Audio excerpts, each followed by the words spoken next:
Les nouveaux sont au ne pas programme avoir de une ton avis. vision navrante de ce qui se passe à l'OM, dont on a peu parlé ce week-end finalement. Et aujourd'hui, ce qu'on a appris de l'état de santé de Mitroglou m'a donné envie d'en parler. Oui, Ça c'est a le flou, commencé- on ne sait pas quand il va reprendre. C'est Ça a plus que 3 commencé semaines. avec Abdenour, tout comme Mitroglou, chopé au dernier moment, là, dans le fameux panic buying.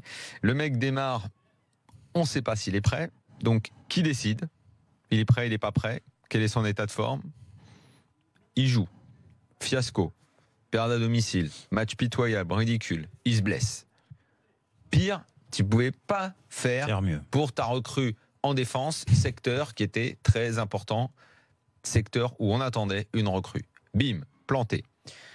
L'attaquant, lui, n'avait pas encore joué. Donc on attendait.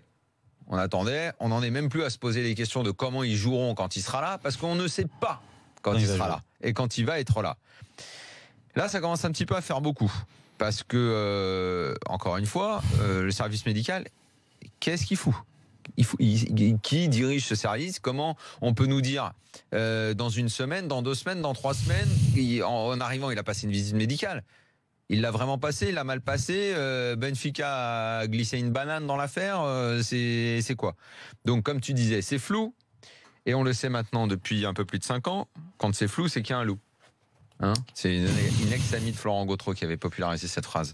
C'était qui d'ailleurs? Martine Aubry. Ah, c'est Martine Aubry. Voilà. J'ai dit ex-amie parce que depuis Ouais. tu t'es un peu recentré. Ouais, maintenant je suis plus, donc, plus en marche. Voilà. Donc ça fait, je trouve que ça fait Le mec beaucoup est dans le pour sens du l'OM. vent, tu sais. T'es un cheval, surtout. Ouais. Et l'OM Ou où trop. on se demande ce que font les dirigeants. Je parlais du service médical, mais au-dessus, il y a encore les dirigeants. Donc, j'ai envie de leur demander, vous faites quoi là maintenant avec Mitroglou? Vous expliquez? Vous allez nous expliquer ce qui se passe? Vous allez réagir? Ou vous allez continuer à prendre les gens pour des cons? Parce que là, je peux commencer à comprendre que les supporters, on a un petit peu ras-le-bonbon de tout ça. À moins que, et ça serait peut-être même plus grave, que ce soit les dirigeants de l'OM finalement dans cette affaire qu'on est pris pour des cons.